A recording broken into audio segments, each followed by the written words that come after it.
Bismillah ar-Rahman ar-Rahim, mes très chers frères et sœurs. Assalamu alaikum wa rahmatullahi wa barakatuh.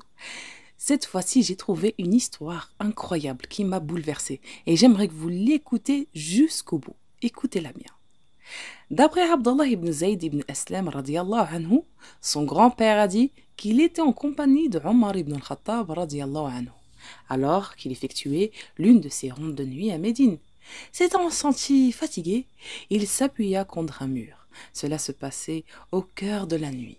Et à ce moment-là, ils entendirent, malgré eux, une femme de l'autre côté du mur dire à sa fille: Lève-toi, prends ce lait et mélange-le avec de l'eau. Mère, répondit la fille, n'es-tu pas au courant du décret promulgué aujourd'hui par le commandant des croyants? Et quel fut son décret? Lui demanda sa mère.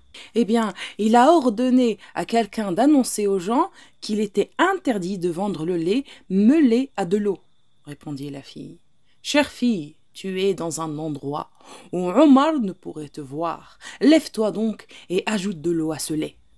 Mère, si Omar ne sait pas ce que nous faisons, le Seigneur de Omar, lui, et c'est, par Allah, je trouve inadmissible d'obéir à mon Seigneur en public et de lui désobéir quand je suis toute seule.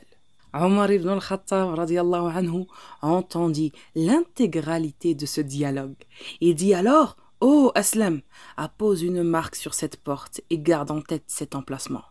Puis il continua sa tournée. Au matin, il dit: Ô Aslam, rends-toi à cet endroit et cherche à savoir qui est cette femme qui parlait et celle qui lui répondait. Renseigne-toi aussi pour savoir s'ils ont un époux. Aslam se rendit alors au lieu désigné et apprit que la femme était veuve et que cette dernière était la mère de celle qui lui répondait. En outre, il n'y avait aucun homme dans le foyer. Il retourna auprès de Omar radiallahu anhu pour l'en informer.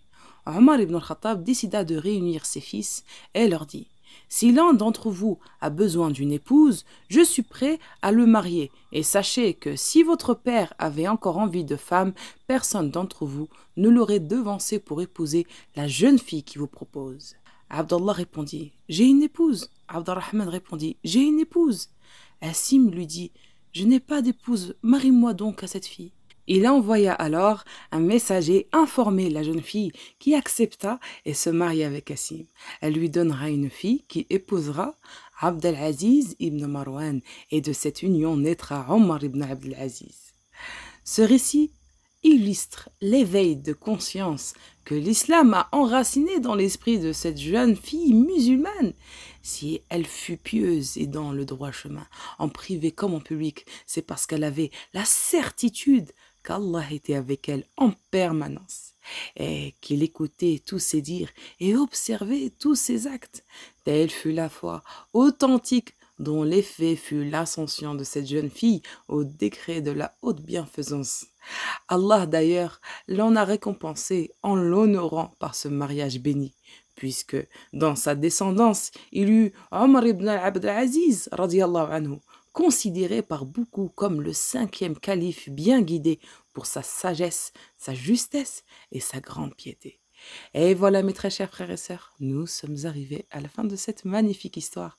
Dites-moi dans les commentaires si elle vous a plu. Dumtum fa'atillah wa amani. Wassalamu alaikum wa rahmatullahi wa barakatuh.